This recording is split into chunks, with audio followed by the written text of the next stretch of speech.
All right, so thanks for everybody showing up here in class.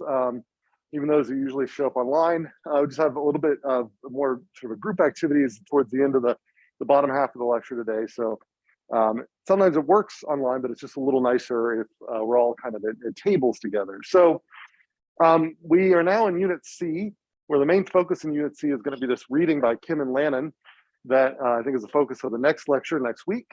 But in Unit C, we're sort of focusing on looking at these archetypes that I've been alluding to and generally building up more complex causal loop diagrams so that when we go into Unit D, we'll be able to start building these stock and flow diagrams that have a sufficient amount of complexity to be interesting.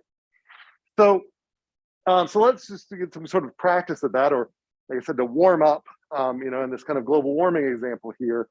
So this was an example that I took off of, so Met Office is kind of like the Weather Channel in the UK, a lot of news in the UK today. And the idea here is they're trying to communicate that there are positive feedbacks and negative feedbacks at play with global warming. So they've got global warming in the middle here. They say it creates change, it speeds up warming, you get more global warming, and they call that a positive feedback. Over here, they say global warming also creates change that slows down warming, and they call that a negative feedback. And they say this one's faster and this one's slower. Now, when we look at this, the variable, if we wanted to try to label the links here, I hope we can see that the variables kind of create challenges here. So they kind of violate some of our CLD rules. So like, what's wrong with some of these variables that are in this kind of CLD? The same one occurs twice. The same one occurs twice, creates change. That's in both places. Other sort of basic things about our rules for, what are some of our main rules for creating variable names? Yeah. So they have these action words. So they're not noun phrases, right? So they're kind of telling a sequence of events, so we'd like to maybe try to just remove those action words. But if we just remove the verbs, it doesn't really help much, right? So like this becomes change, and that becomes warming and warming. So simply, removing the action words doesn't give us the specificity to really communicate, what's going on here. So that's what we'd like to do, is try to build a causal loop diagram that maybe makes sense here. So can we think of some things that we can put in these boxes? So let me see if, and I see in the chat, speeds up implies direction. So yeah, that's that's an example of a problem there. So I'm going to verify that I can do this. Let me try see what happens when I draw. Okay, I can draw. Okay, good. So, so what are some ideas, either from online or from in the room, for what I might label? Let's say if we focus on the warming reinforcing loop over here. We've already kind of done this, but do we have ideas for what might go in one of these three boxes? Anybody? Yeah. Yep. Global temperature. I like that. That sounds good. So I'm going to harden my scribble here. But I could say global temperature. And maybe I'll change the color here for these others. What about then, so if that's global, or maybe I'll just write global temp. So any other thoughts on other ones of these boxes? Like, let's say if that's global temperature, then what might be up here or down here? Yeah. Greenhouse gas.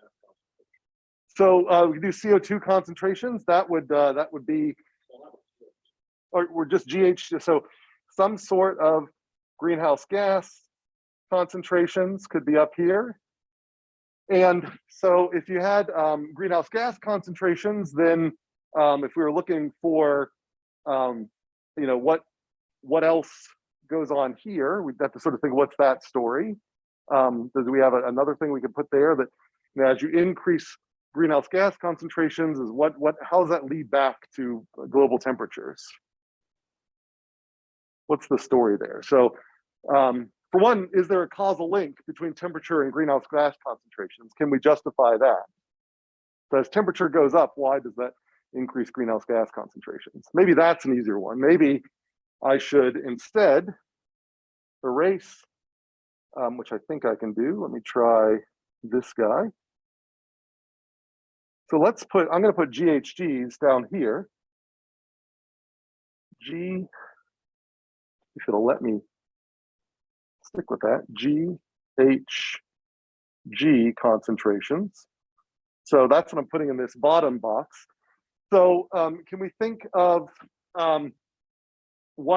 so if we get what would cause greenhouse gas concentrations? How do we link temperature to greenhouse gas concentrations? Anybody thought, was that a hand or that was just a pen? Okay. Like, no, I'm just saying, what if I put GHGs, how is causally, how are global temperatures, how do global temperatures lead to an increase in greenhouse gas concentrations? What's the causal mechanism? Yeah, I need both. I can do this, I think, but I need to know how I get, yeah.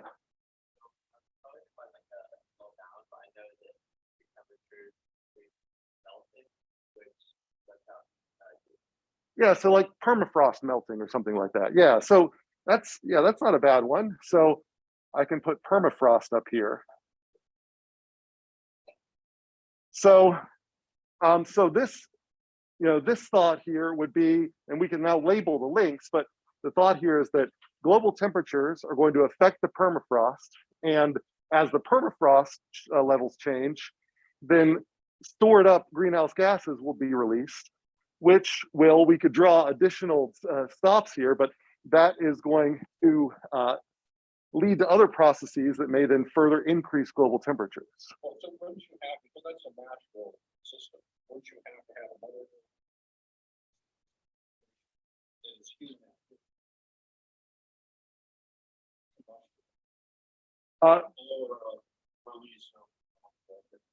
Well, you absolutely could have out here another box that says like human.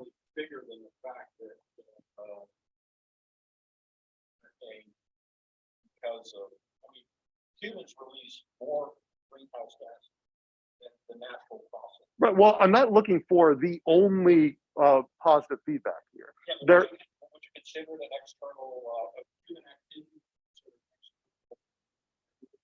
Yeah, I would, because otherwise, if you're saying that it was participating in the feedback loop, then we'd be saying that, and there might be a link here, we just need to justify it, that global temperatures, like let's just say,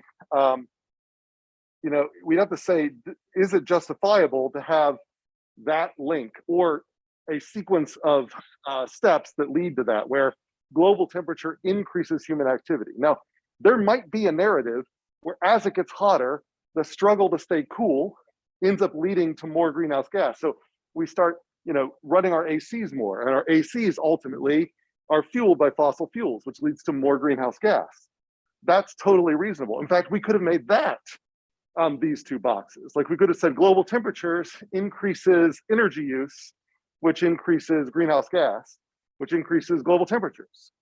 And so that would have been a perfectly fine way to do too. There's a bunch of different options that we could put here. If we're just focusing on the permafrost link, then we'd say, well, what can get this engine going is an exogenous input from human activity taking off the greenhouse gases that can then start this going.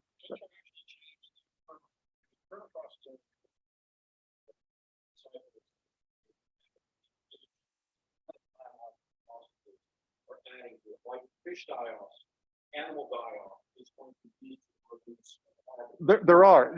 This should be, again, this is one example. This isn't all of the feedbacks, but there is a complex network here where we can come up with lots of different reinforcing loops, some that can contribute to each other, some that are independent. I'm just looking at the moment for one example of positive feedback here. And one of those is this permafrost link. can be other mechanisms. Like, for example, I think the one that I sort of had in mind as the default, which relates to what we did before, was global temperature is going to have some effect on ice, which is going to have some effect on albedo. And so that is a separate set, a separate positive feedback loop. So we could come up with a lot of these positive feedback loops, some that interact with each other, some that are just in parallel with each other. So, but that's kind of just looking for one right now. It's a practice in coming up with nouns that help communicate a mechanism that produces a positive feedback. So now that I got both of them up there, I might as well just leave both of them up there, and then we can label all of these links. And so if we're going the permafrost pathway, as we get increased global temperatures, what happens to the permafrost? Does it go down or up? How many people say down? And I'll look online as well. How many people say up? Right, so most people, I think, were saying that it goes down. So higher temperatures melt the permafrost. So that is an opposite relationship. Or if you could say, if you increase this, you decrease that. That decrease means we're going to put a minus for that little question mark. And I could now also do the upper link. So as I increase temperatures, similar idea, what happens to glacier ice? Same idea, it's also going to go down. So everybody see that? So both of those are minuses. Now, if I'm going around the permafrost here, I have to figure out how to label this thing down here. I don't know if I got a pointer on here. What happens with this? Whoa, that's not what I want. I need to figure out how to label this one right here. So here I'm saying if I were to increase permafrost, what happens to greenhouse gas concentrations? So think about this. If I increase permafrost, I add more permafrost, or if I imagine myself in a world where there was more permafrost today, would there be more or less greenhouse gas? That's what really I'm sort of saying. So if I increase permafrost, what happens to GHGs? So this should be a minus or a plus. How many people think this should be a minus? How many people say it should be a plus? Okay, a couple minuses, a couple pluses. So for me, it seems to me, if I think about the mechanisms that, or I could go the other way, if I decrease permafrost, I'm going to increase GHGs, because it's if I melt the permafrost, the GHGs go into the air, because they were sequestered under the permafrost, in the permafrost, now they're in the air. So by decreasing permafrost, I increase GHGs. That to me is an opposite relationship. So I would put a minus here.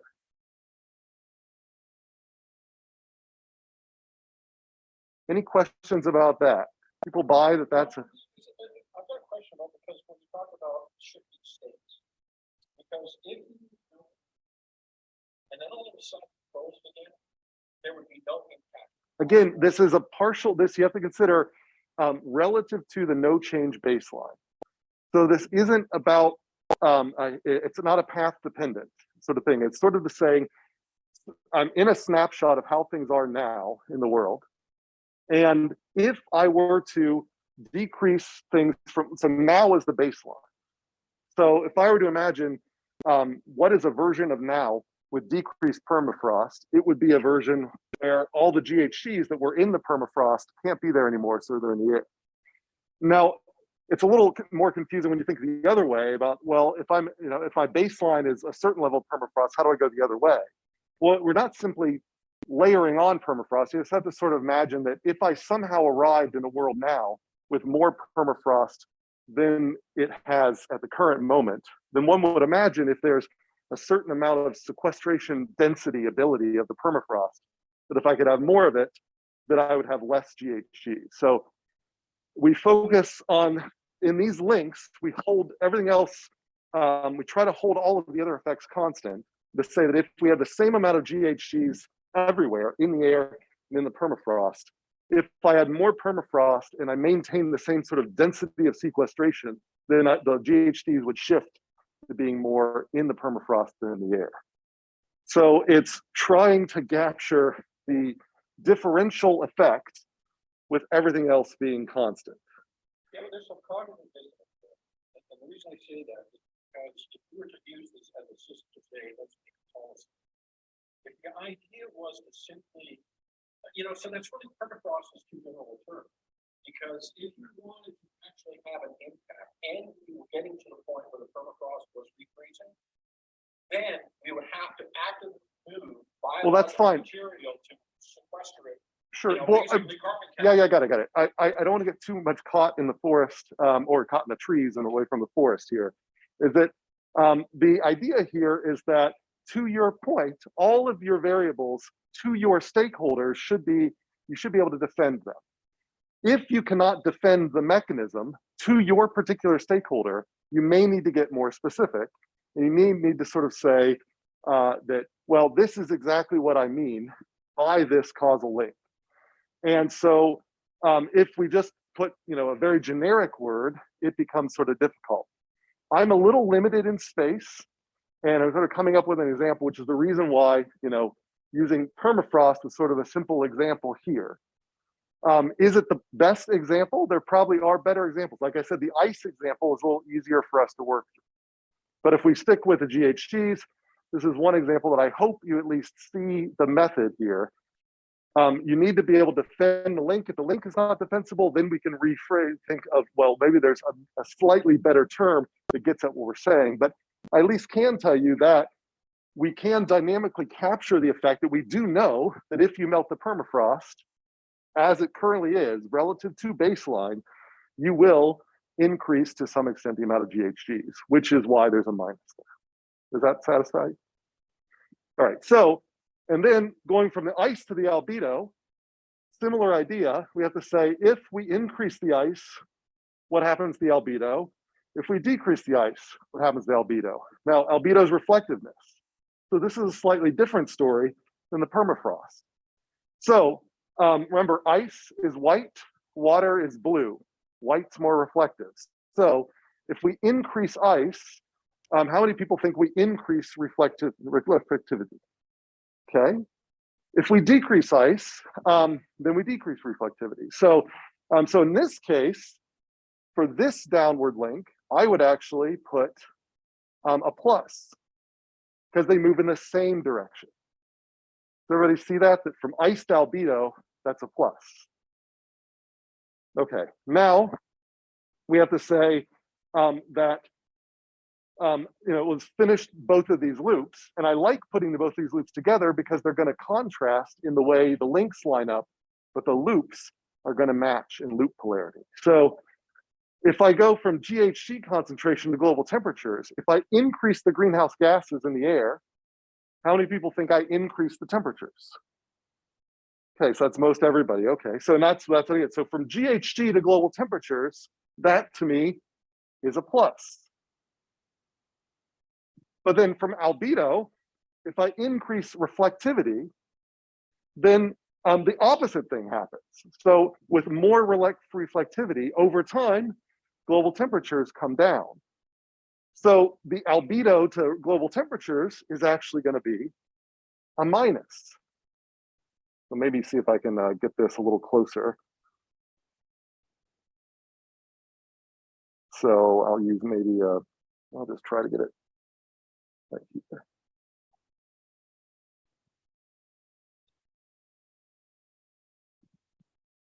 All right, so this red one is a plus, but this blue one is a minus. So everybody see that that's a minus from reflectivity to temperature. Increased reflectivity, decreased temperature, so they're opposite. So I think that's pretty interesting because now if I look, I have two negative links going around here. I have two negative links going around here. They both have an even number of negative links, which is why this is a reinforcing loop. They're both reinforcing loops, but they have a different structure in the kind of the sequence of the way this thing is lined up. So it just goes to show that you can have very different link structures around the loops, but the loop polarities will be the same. In that homework assignment, where you're drawing the two kidney-shaped regions for the VHS versus Betamax, that'll be a similar idea. where both of those kidneys will have the same loop polarity, but they'll have a different set of links. So, so that goes to show that the loops are really driving everything. They're the salient features. The links in particular, each individual link matters, but when you put them all together, the bigger picture kind of transcends all the peculiarities of the links. So the point is here, we could have come up with a lot of different reinforcing loops, and we often do when we talk about global warming. But Met Office's point here was that there is a balancing loop that goes on here. It just happens to be a little slower, or there are several balancing loops that go on with global warming. So does anybody can think of a balancing loop here? We hardly ever talk about the negative feedbacks in climate change, but there are some. Yeah, carbon sequestration, how does that work? Any thoughts? No, but I mean, if we were to sort of say, what are the processes, the variables involved? How do we get, like carbon sequestration could be the name of this loop. What are some variables that are involved in that we could label up here and down here? So as global temperatures rise, what do we get more of? Yeah. I like the general idea. So the comment was like maybe photosynthesis. And so, yeah, that's one great, that we could do that. That's not that. So that's, we'll say that by me putting photosynthesis here, I'm going to just say photosyn. We're just saying that there's, hard to read that, but that's supposed to be photosynthesis up here. So we're just saying that there is more activity, more growth, basically more tree growth. And so if there's more photosynthesis here, maybe we have more plant matter, down here.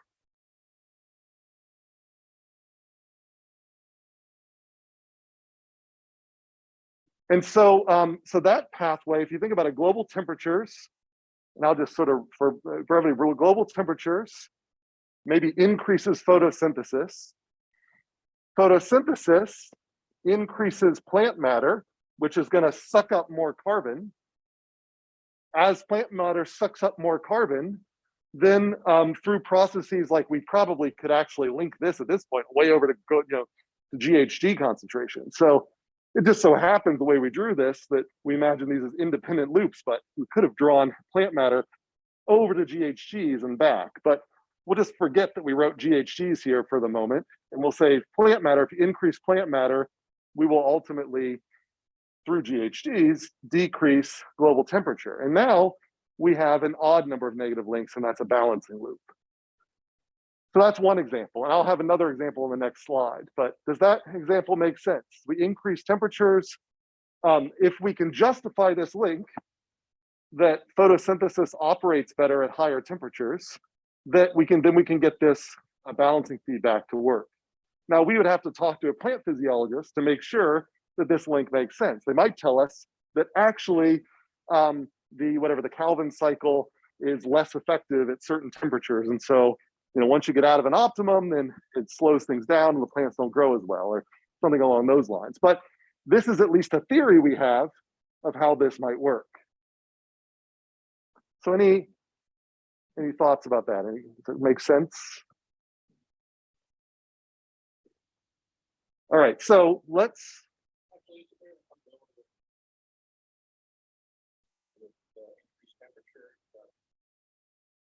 Evaporation.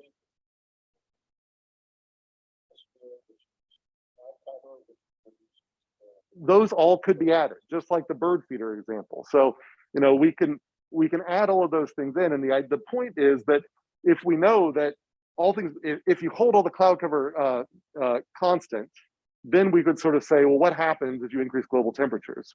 Then you could say, okay, but then now, what if, how does global temperature affect cloud cover? And then so you could have another box up here for cloud cover. How does cloud cover affect these things? So the idea here is you want to peel away the onion one piece at a time. And so you can say, holding cloud cover equal, what happens? Holding everything else equal, how does cloud cover affect? How does cloud cover affect those things? It's only after we layer all those things in, then we get the big picture. And so we want to take things apart the smallest bit by smallest bit and then let the system's tools assemble those things. Because if we try to do that, then we run the risk of our mental models jumping over steps. So that's what we're trying to get at. Now, for me, this is the way I drew this. I did ice and albedo, like we talked about, but I did chemical weathering and biosequestration in shells, which to me was a very slow feedback process, where the idea here is that as you get more global temperature, you get more thermodynamic activity, so you get more chemical weathering. And so chemical weathering ends up sending a lot more carbon down into the ocean, which allows them to form into shells. And that biosequestration ultimately will lower the global temperature. And if I had GHGs, again, I could have biosequestration in shells, reduces GHGs, and then that would end up reducing global temperature. So that was my example, just because I wanted something that really showed a fast, relatively fast link or loop, and a really relatively slow loop over here.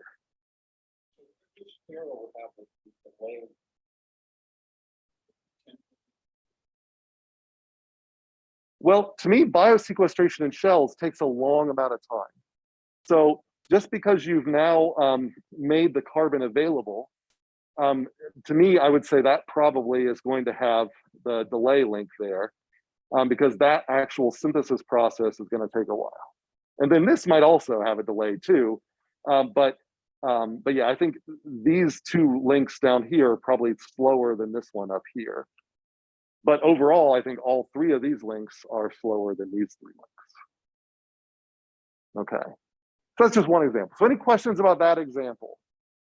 Notice I mean, we already did this one, minus, plus, minus. Here, plus, plus, minus. So increased temperature, increased weathering, increased biosequestration, increased temperature. Questions online? If we have at least one online. Okay, so, but the point we're trying to get at here is that when we back out and think about the whole feedback system, so we have to, so much of the literature that we see, especially in the public media about climate change, focuses only on the warming link. And that there might be good reasons for that.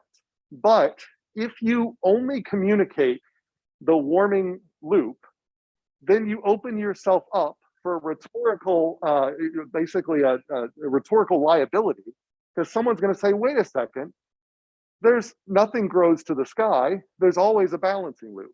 And so then we have to say, okay, fair point. Let's back out and think about all the balancing things. So just like we were doing there, we could think about a bunch of different things that might contribute to warming.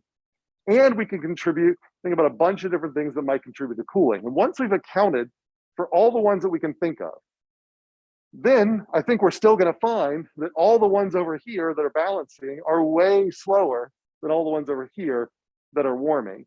And they're so much slower that for the timescales of human activity, these almost are like non-existent, right?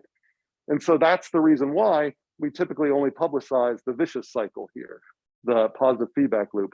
But we need to, as systems thinkers, make sure that we are, being honest with everyone, that we have accounted for everything, and that again helps us communicate these ideas more clearly, and makes it not seem like we're sort of coming up with these sort of fictitious sky is falling examples. And so the point here is that you never ever see a purely reinforcing feedback loop.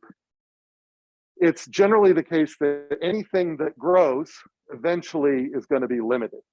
And that's just, I mean, that's a generalization. It might be an overgeneralization. There might be some abstract quantities that we can think of, but usually you run up against conservation of matter or energy or whatever that's going to eventually limit the cycle. And this is the case even with global temperature. Now, that doesn't mean that this saves us from climate change, because if we actually understand the time scale here, if we take this and put it into a simulator, then we might say, we've got a simulator calibrated to everything we know about the Earth. And yeah, it does level off like this, but it's after whatever, 3,000 years or something like that. And so, and when it levels off, we're in an ice age or, something like this. So like we end up having a more realistic idea about this leveling off as opposed to this qualitative idea that everything's just going to get better. So it's important for us to recognize that reinforcing loops are usually reinforcing early in time, and eventually there's a balancing loop. And that combination of reinforcing plus balancing is this so-called archetype that we would refer to as S-shaped growth, logistic growth, sigmoidal growth, sigmoid meaning S-shaped, then that we have to sort of recognize. So this is our first kind of example of a systems archetype, of trying to take one loop, combining it with another, and then getting more interesting dynamics out of it. All right, so any questions about this example? That there always are these links, these limiting processes, and we need to make sure we're honest about ourselves and include them. So what we're getting into in this unit is for how to build from one loop, like the positive feedback loop we always advertise when we're trying to get people excited about climate change, to more realistic systems that have usually two more or more, like a lot more loops. And we use these in two directions. We either go from observable behavior through time to likely causal loops. So we might look at weird behaviors over time and try to say, what's going on there? Well, and we start thinking, well, you notice when it kind of rises and then falls, and what are systems that we kind of know about, that sort of model systems that kind of behave like that? And then that helps us maybe start in our models. We can go the other way though, too. Somebody can give us a description of all the dynamical behaviors in the system. And when we can look at it and we can say, oh, wow, before I even run this system, before I even, go out and experiment with the system, I can tell there's a really strong archetype of this here. There's another strong archetype of this here. So I would expect to see these behaviors over time. So we can go in both directions here. That's what we're kind of getting into. And so these are some of the simplest archetypes that have come out of chapter 5 of the book here. So I just want to walk through them, at least some of these, to give us kind of an idea of where we're going. And so like simple example here is like oscillations. A lot of systems have oscillations. And where do oscillations generally come from? Well, there is this archetype of a balancing feedback loop with a strong delay that tends to lead to oscillation.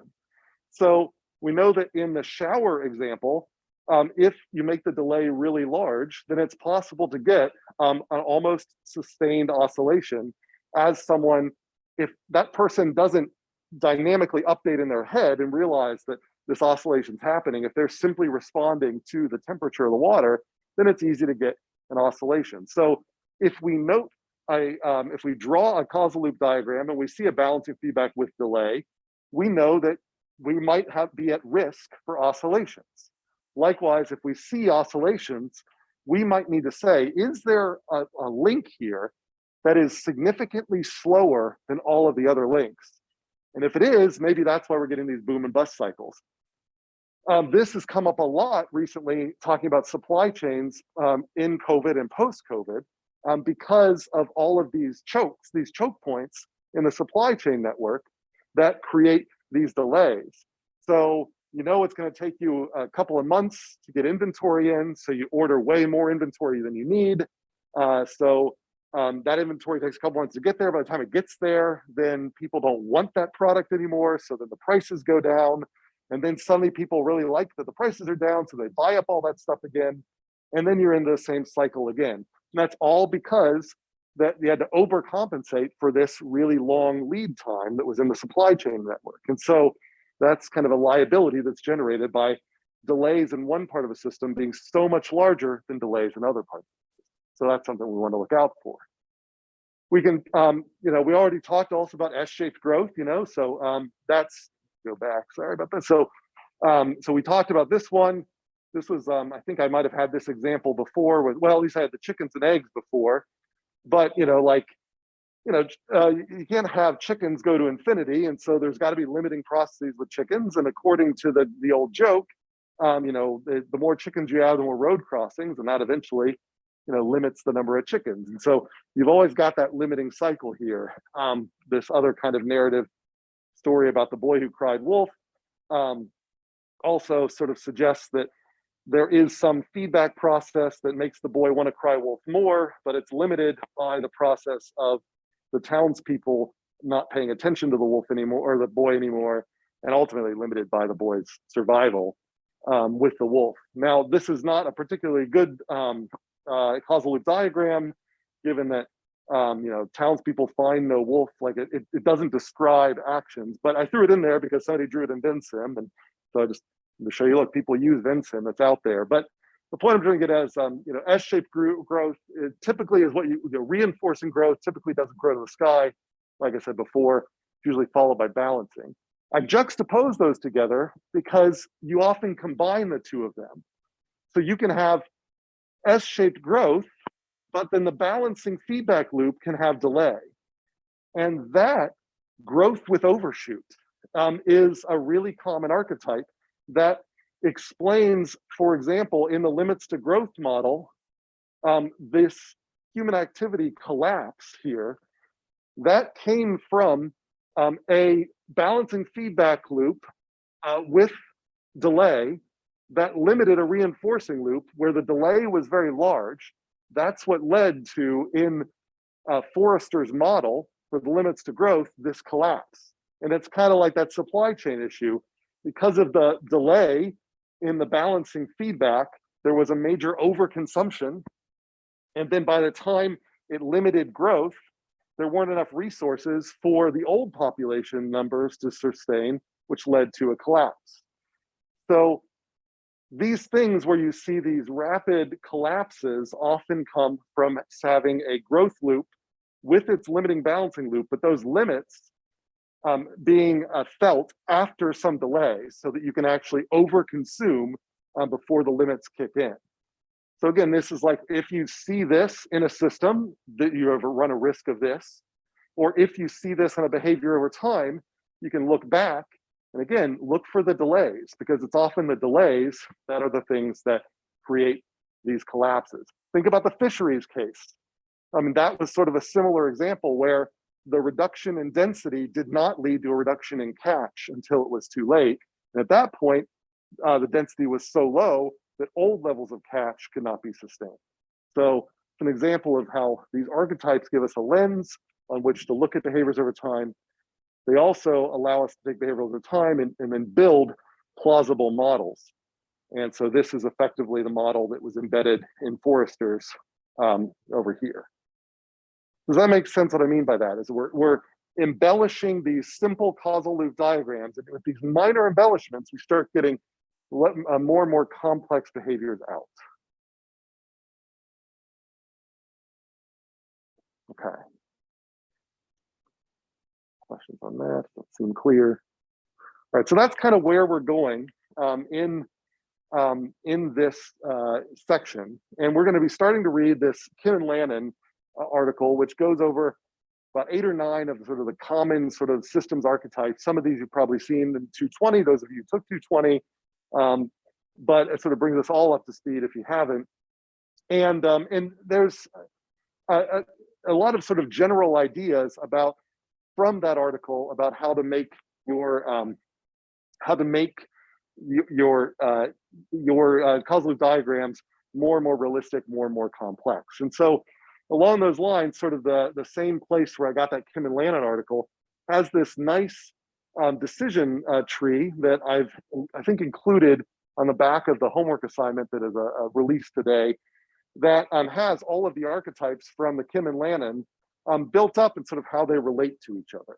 And this helps us develop a way in which we can build ever more complex CLDs, starting with simple things and then going up. So as an example, up here, we have, I am concerned about, well, if your research question you're studying is concerned about growth, before you do anything else, you say, well, what's the thing powering the growth? And so that's going to be a simple reinforcing loop. Vicious and virtuous spirals go into there. So I probably need to find something that is going to generate growth, like population growth. And so I just have a simple loop. But then I have to remember nothing grows forever. So then, like we did in the weather example or the climate example, I have to sort of think, well, what ultimately is going to limit this growth? Because nothing grows, it keeps growing forever. So then I have to add in that limitation. So try to think about what other things are fueling it and what happens when the fuel runs out. And then you can think, well, if I'm in sort of a human process, if I might imagine that someone might want, if ultimately I'm capacity limited, then I could imagine a feedback loop that tries to grow the capacity in order to try to keep up so I can keep the growth going. So I might imagine this feedback loop here, which is a little hard to see here, but it's basically got a reinforcing loop next to a balancing loop, which is our standard one, but then another balancing loop that where this balancing loop, this here is where the capacity is. And so the idea here is you can have a separate capacity trying to grow your capacity, but what often happens when you set up these systems is there can be an underinvestment. And if you have an underinvestment in your capacity growth, then you can get a different sort of set of dynamics. And so it kind of draws, you started out with, I was just concerned with growth. I had to get by limitations. And then I could imagine someone trying to use an additional energy to reduce the limitations. And so this is a way in which we guide our thinking toward adding in things that we may have forgotten of. So this is just generally a pattern in which we can try to add variables in, starting from the simplest concerns and getting more complex. On the flip side of that, so this is, I think I just have an example here. In growing action, I've got a performance limitation that's going to prevent me from growing to forever. And then I've got, I'm trying to increase my performance limitation with some performance standard, but I might end up having an underinvestment. And that's kind of, again, this pattern that's going through here. Now I can flip that around and say, well, what if I'm not interested in growing? The other common problems we solve are fixing problems. Well, if you're focused on fixing problems, you should always start with a balancing loop. So if it's not growth, if it's about bringing things back to normal, then you've got a balancing loop. But the balancing loop you drew, if you want to sort of try to think about, are there side effects? You can then sort of say, will the fix that I've implemented in my balancing loop come back to haunt me? And so what that would mean is that there might be a reinforcing loop that's hidden behind the balancing loop. So the example here is that, I have a cash flow problem. Well, what's one way to solve a cash flow problem? If that's what I'm trying to think, well, I could borrow money. That's an easy way to solve a cash flow problem in the short term. So that is a balancing loop. Cash flow problem, same. So this is a plus. Borrowing opposite, that's a minus. So borrowing reduces the cash flow problem. But I've not included all of the variables that are out there. If you really think about it, when you do borrowing, that's not only going to affect your cash flow problem, it's also going to introduce a new variable in the system, interest payments. Interest payments initially are not going to be very big, but if you continue this pattern, borrowing gives you more interest payments, which lead to more cash flow problems, which lead to more borrowing. So it's a hidden reinforcement loop. So whenever you draw a balancing loop, if you're trying to figure out, did I include everything? You need to sort of think about, are there additional variables I can add that might, for example, have introduced a reinforcing loop? And then I could say, well, then, if I want to try to figure out what the right solution was, then I can say, well, I'm not getting at the underlying cause. So the example here was, here's my cash flow problem that I had normally. Here's my interest payments. So this little egg-shaped thing here is just this thing turned on its side.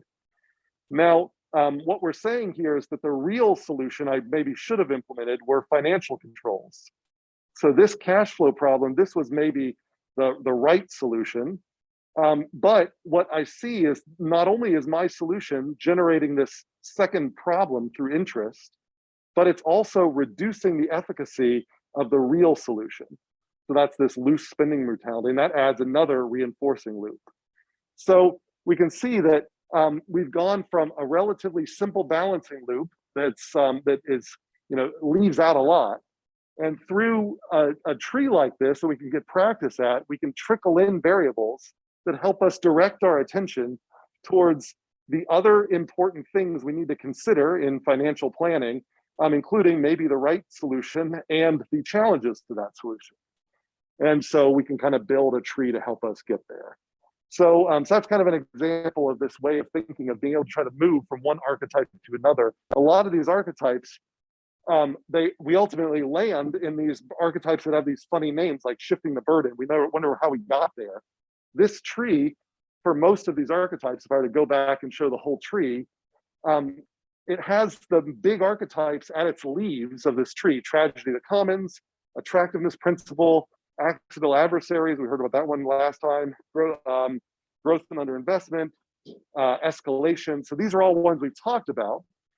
They didn't come up out of nowhere. They came up from thinking about how do you start from a simple loop and what are different ways to trickle in additional things that might matter. And it turns out that once you get out to the leaves of this tree, a lot of the big problems that we see in dynamical systems are expressed by some form of these leaves. And so that's what we're getting at in the Kim and Landon paper that we're reading.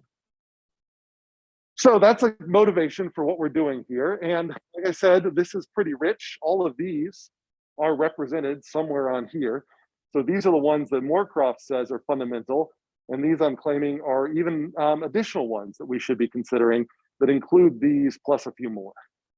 And if you go, I think Wikipedia even has a system archetype page, and I think they list most of these.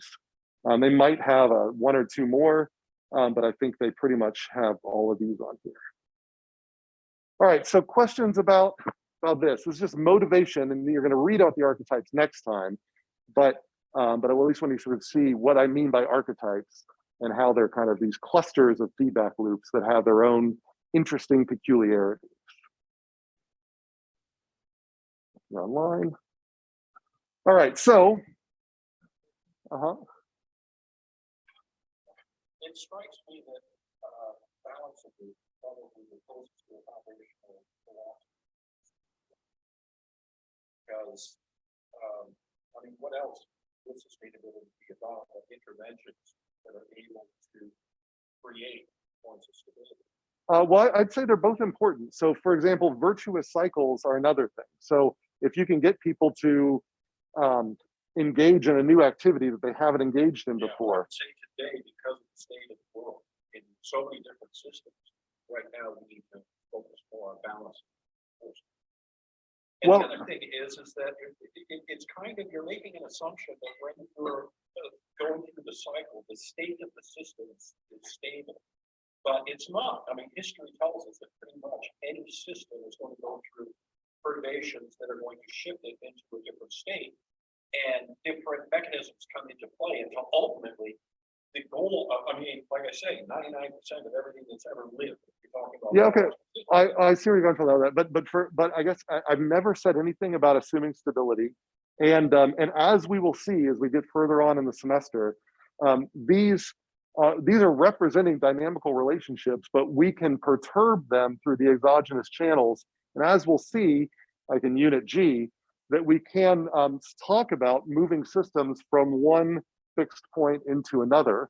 We'll talk about things like tipping points. We'll talk about things like chaos, and all those will eventually come. But generally, these, even though I'm saying that, you know, like for example, that's not a stable point right there, a simple reinforcing loop. But even these steady state behaviors here, we're saying that these what I call limit cycles. So this is a fixed point. This is a limit cycle. These exist in the systems. We're not saying that they're globally stable. We're saying that if you recognize this behavior, this particular limit cycle or fixed point can be generated by these dynamical relationships. But it is possible that these dynamical relationships, especially if they've got interactions from more complex feedbacks on the side, can be shifted into other modes. And so that there can be canalization where you can start out with not knowing what type of system you're in, and over time you get canalized into one type of dynamics. It's almost as if all the other loops fall away, and it can be very difficult to get out of that canal. But you can start out with a lot of potential. So all that is there, I promise. But the idea here is we're just trying to show the potential that even if one system has the ability to generate multiple different modes, there are certain modes that are really only associated with certain types of systems. Okay.